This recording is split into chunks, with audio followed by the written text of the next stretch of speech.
And I'm amazed that she's been brave enough to take me on. And I suppose in love. Of course. Whatever in love means. Η σχέση του πρίγκιπα Κάρολου και της πριγκίπισσας Νταϊάννα είναι μια θλιβερή ιστορία. Ο γάμος τους ήταν αμφιλεγόμενος από πολύ νωρίς και το διαζύγιό τους μια τραγωδία. Η Νταϊάννα πέθανε μόλις ένα χρόνο μετά την υπογραφή των επίσημων εγγράφων και σε όλο αυτό σχεδόν κάθε δραματική λεπτομέρεια διαδραματίστηκε στον παγκόσμιο τύπο. Κάποιες πληροφορίες βγήκαν στο φως της δημοσιότητας μέσα από τα περιοδικά και κάποιες από συνεντεύξεις που έδωσαν ο ίδιος ο Κάρολος και η Νταϊάννα.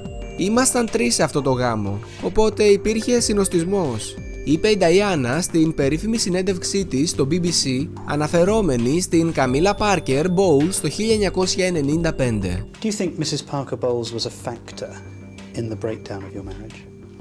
Well, there were 3 of us in this marriage, so it was a bit crowded. Παραδέχτηκε επίσης τη δική της απιστία, μίλησε με ειλικρίνεια για τη βουλημία και την κατάθλιψη και εξέφρασε ότι ο πρίγκιπας Κάρολος μπορεί να μην ήταν κατάλληλος να γίνει βασιλιάς. Η συνέντευξη όθησε τη βασίλισσα να δώσει στο ζευγάρι την άδεια να χωρίσουν 1 μήνα αργότερα. Αμέσως μετά το περιβόητο διαζύγιό τους, η Νταϊάννα βρέθηκε μπλεγμένη σε έναν ιστό από σκανδαλοθυρικές ειδήσεις και πρωτοσέλιδα, αλλά και δημόσιο εξονυχιστικό έλεγχο. Σε μια προσπάθεια για να ξεκαθαρίσει τη δική της πλευρά της ιστορίας, διέρευσε τις λεπτομέρειες σε μια σειρά από ηχητικές κασέτες το Μάιο του 1991.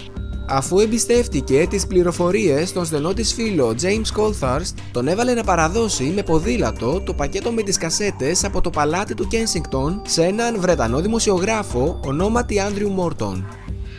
Στη συνέχεια, ο Μόρτον πήγε με τις κασέτες σε ένα καφέ, όπου άκουσε την Νταϊάννα να ξεκαθαρίζει τελικά τα πιο σκοτεινά μυστικά της σχετικά με το σκάνδαλο Καμίλα, τη συνεχιζόμενη μάχη της με τη βουλημία και ακόμη και τις σκέψεις της για αυτοκτονία. You'd wake up in the morning feeling you didn't want to get out of bed, you felt misunderstood and just very, very low in yourself. Οι πιο στενοί έμπιστοι της Νταϊάννα συνεργάστηκαν με τον Μόρτον σε όλη τη διάρκεια της παραγωγής του βιβλίου. Η συμμετοχή της στο βιβλίο αρχικά κρατήθηκε μυστική, αλλά ο Μόρτον αποφάσισε να το πει στο κοινό μετά τον απροσδόκητο θάνατό της το 1997.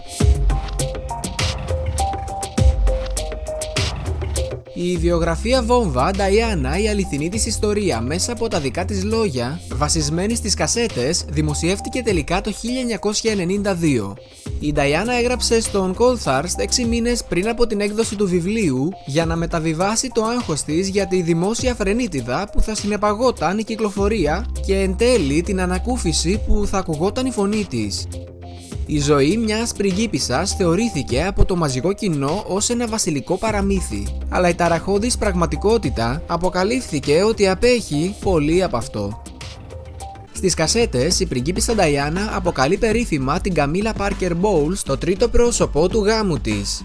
Κάτι ακόμα πιο εκπληκτικό, ο πρίγκιπας Κάρολος δεν προσπάθησε να καταστήλει την κραυγαλαία στοργή του για την Καμίλα καθ' όλη τη διάρκεια του γάμου τους. Αν και η Νταϊάννα και η Καμίλα ήταν αρχικά φίλες, τα επαναλαμβανόμενα περιστατικά συνέχισαν να τροφοδοτούν τις υποψίες της Νταϊάννα για ένα δυνητικά μυστικό ειδήλιο. Ο Κάρολος και η Καμίλα υποτίθεται ότι είχαν ψευδόνυμα ο ένας για τον άλλον, Fred και Gladys. 2 εβδομάδες πριν παντρευτεί την Νταϊάννα, ο Τσάρλς είχε χαρίσει ένα προσωποποιημένο βραχιόλι στην Καμίλα με τα αρχικά των ψευδονύμων τους. Το 1986 αποδείχτηκε ότι ήταν τελικά η ταραχώδης χρονιά που σήμανε την αρχή του τέλους για το ζευγάρι, καθώς σηματοδότησε τη στιγμή που ο πρίγκιπας Κάρολος ξεκίνησε πλέον φανερά τη σχέση του με τη φίλη και επί χρόνια ερωμένη του Καμίλα Πάρκερ Μπόουλς. Σε αυτό το σημείο η πριγκίπισσα Νταϊάννα και ο Κάρολος άρχισαν να ζουν χωριστές ζωές και η Νταϊάννα άρχισε να έχει και εκείνη τις δικές της εξωσυζυγικές περιπέτειες.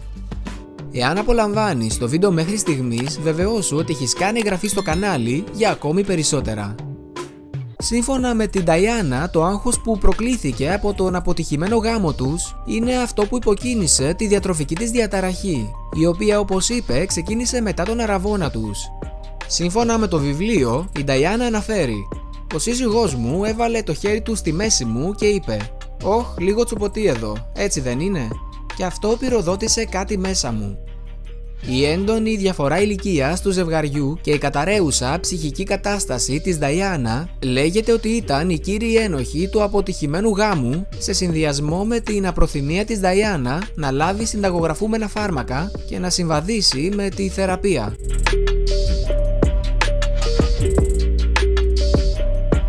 Το περιβόητο φόρεμα της εκδίκησης. Το φόρεμα εκδίκησης της Νταϊάννα, όπως ονομάστηκε σύντομα, ήταν ένα μαύρο μεταξωτό έξωμο φόρεμα. Παρ' όλα αυτά, η Νταϊάννα εξακολουθούσε να ενσαρκώνει μία κομψή λάμψη, ακόμα και αν το εφαρμοστό αυτό νούμερο του φορέματος έσπαγε το βασιλικό πρωτόκολλο. Η Νταϊάννα είχε αρχικά σχεδιάσει να φορέσει ένα νέο φόρεμα Βαλεντίνο στην εκδήλωση, αλλά άλλαξε γνώμη όταν ο επώνυμος οίκος μόδας δημοσίευσε μία δήλωση που ανακοίνωνε ότι θα την έντυνε. Έτσι επέλεξε το μαύρο κοκτέιλ φόρεμα της Ελληνίδας σχεδιάστριας Χριστίνα Σταμπόλιαν, όπως έγινε γνωστό αργότερα. Η πριγκίπισσα το είχε αγοράσει από το 1991 σε μία βόλτα για ψώνια με τον αδερφό της. Η Σταμπόλιαν είχε πει πολύ αργότερα ότι η Νταϊάννα ήθελε να φορέσει αυτό το φόρεμα πολύ καιρό, αλλά το θεωρούσε ρυψοκίνδυνο. Σύμφωνα με την Τίνα Μπράουν, η Νταϊάννα είχε αρχικά απορρίψει την πρόσκληση για το πάρτι εκείνο το βράδυ. Είχε απορρίψει την πρόσκληση μέχρι 2 μέρες πριν από την εκδήλωση, όταν άρχισαν να διαρρέουν αποκαλυπτικά αποσπάσματα της μοιχείας ως προώθηση για το ντοκιμαντέρ του Κάρολου. Τότε ήταν όταν ένας από τους διοργανωτές του γκαλά, μία παλιά οικογενειακή φίλη της Νταϊάννα, δέχτηκε ένα ευνηδιαστικό τηλεφώνημα. Είπε ότι ήθελε να έρθει τελικά. Της είπα «Τι σκαρώνεις?» και μου απάντησε «Θα δεις». Σίγουρα η Νταϊάννα φαινόταν υπέροχη φορώντας το ρούχο αυτό. Έγινε όμως το φόρεμα εκδίκησης λόγω των ειδήσεων που κυκλοφόρησαν το ίδιο βράδυ. 2 πράγματα συνέβησαν εκείνη τη μοιραία νύχτα. Πρώτον, η πριγκίπισσα Νταϊάννα έκανε δημόσια εμφάνιση σε πάρτι που διοργάνωσε το Vanity Fair. Και δεύτερον, το διαβόητο τηλεοπτικό ντοκιμαντέρ 2,5 ωρών του πρίγκιπα Κάρολου έκανε πρεμιέρα στη δημόσια τηλεόραση. Mrs. Bugabells is a great friend of mine. I have a large number of friends I'm terribly lucky to have. And she has been a friend for a very long time and will continue to be a friend for a very long time. Το ντοκιμαντέρ έγινε σε μια προσπάθεια να ξανακερδίσει ο πρίγκιπας Κάρολος τη συμπάθεια του κόσμου μετά το χωρισμό του από την Νταϊάννα το 1991, η οποία τελικά αγαπήθηκε από όλους ως η πριγκίπισσα του λαού. Δυστυχώς η πρόθεση του ντοκιμαντέρ απέτυχε. Ο δημοσιογράφος ρώτησε τον Κάρολο αν ήταν πιστός και έντιμος ως προς την Νταϊάννα κατά τη διάρκεια του γάμου τους. «Ναι», απάντησε ο πρίγκιπας Κάρολος. «Μέχρι να διαλυθεί ανεπανόρθωτα, προσπαθήσαμε και οι δύο». Η διακριτική του ομολογία για την παράλληλη σχέση του με την Καμίλα Πάρκερ ήταν το μόνο που χρειάστηκε για να ξαναμπεί σε μπελάδες και να πάρει φωτιά ο τύπος. Την επόμενη μέρα η επιλογή μόδας της Νταϊάννα κυριάρχησε στα πρωτοσέλιδα, επισκιάζοντας φετεριστικά το ντοκιμαντέρ του ενδιαστάσει συζύγου της και βυθίζοντας την ξανά στο προσκήνιο. Για την Νταϊάννα αυτό το φόρεμα είχε έναν τεράστιο συμβολικό σκοπό που αντυχεί ακόμα και σήμερα. Ήταν μια ανορθόδοξη αντίληψη για τον βασιλικό τρόπο ένδυσης και η Νταϊάννα θεωρούνταν κάτι σαν επαναστάτρια. Όμως αυτό που πραγματικά έκανε, όπως συμπέραναν οι ειδικοί αργότερα, ήταν ότι απλά υποστηρίζει τη θέση της. At the end of this year, when I've completed my diary of official engagements, I will be reducing the extent of the public life I've led so far. Η πριγκίπισσα, μητέρα 2 παιδιών, ήθελε να γίνει κατανοητό από όλους ότι είχε τον έλεγχο της ζωής της, παρά το γεγονός ότι ο πολυδιαφημισμένος γάμος της ξετυλίγονταν λεπτομερώς μπροστά στα φώτα της δημοσιότητας. Το διαζύγιό τους οριστικοποιήθηκε στις 29 Αυγούστου του 1996, αφήνοντας την Νταϊάννα να πληρώσει τους λογαριασμούς της και να χάσει τον τίτλο της αυτού βασιλικής υψηλότητας. Τι εντυπώσεις σου άφησε το βίντεο που μόλις παρακολούθησες? Γράψε μας παρακάτω στα σχόλια όλες τις απόψεις σου σχετικά με την πριγκίπισσα Νταϊάννα και την απόφασή της να κάνει μια τόσο τολμηρή εμφάνιση για τα δεδομένα του παλατιού. Και φυσικά μην ξεχάσεις να κάνεις εγγραφή στο κανάλι για περισσότερα βίντεο.